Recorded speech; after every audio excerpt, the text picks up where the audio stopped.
Minister of Tamil Nadu, Dr. Karunanidhi ji,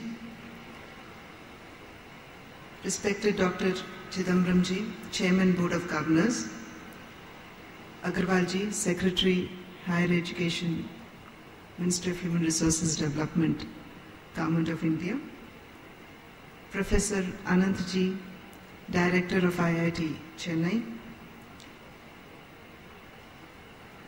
His Excellency, Ambassador of Germany to India, Mr. Bernd Mutzelberg, other dignitaries on the dais, dignitaries of the dais, distinguished guests, students, alumni, ladies and gentlemen, and media.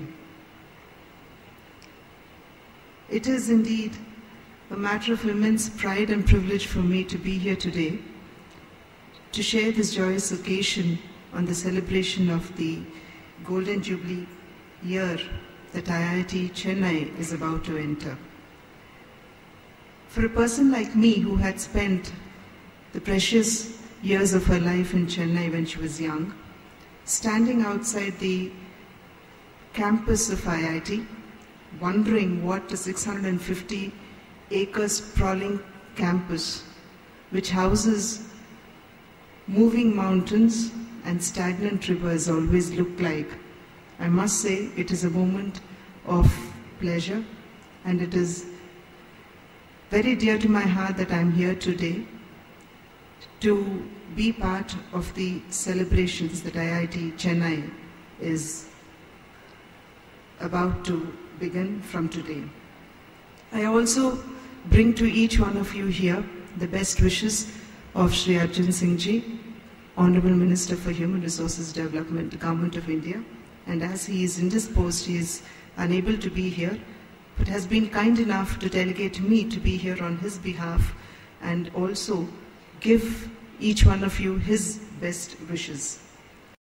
It is very pleasant for me that the place, the IIT, which belongs to the place where I have born, is actually mentoring the IIT to the place which I actually belong. So it's a very pleasant irony that I must place before you. And we are also grateful to IIT Madras for agreeing to mentor the newly established IIT or IIIT at Kanchipuram.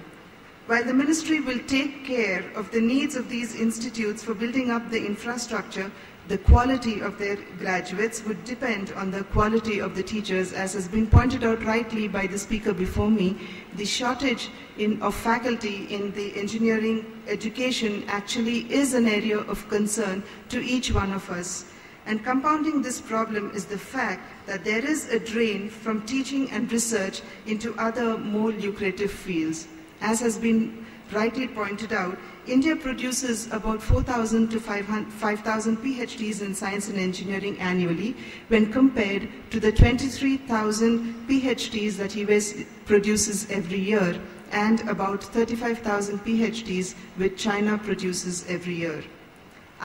With the tremendous success of the first phase of NPTEL, we have started the second phase, which I am sure will be much more successful and would make available courses on VCDs and DVDs in every nook and corner of the country.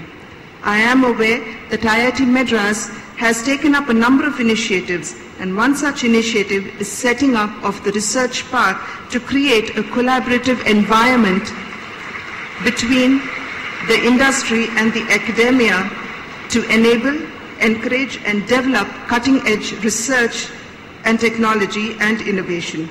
Probably this is the first research park in the country which is associated with the academic institution.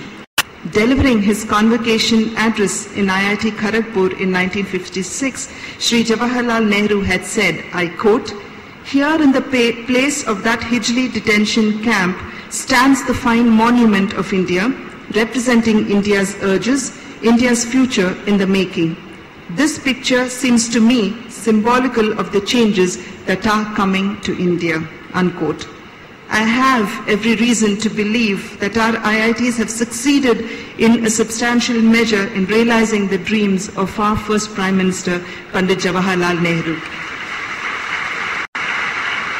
And I hope our IITs will be able to maintain its excellent track record in the years to come. And with this, once again, I would like to give my best wishes to all here at IIT Chennai on their Golden Jubilee celebrations. Thank you.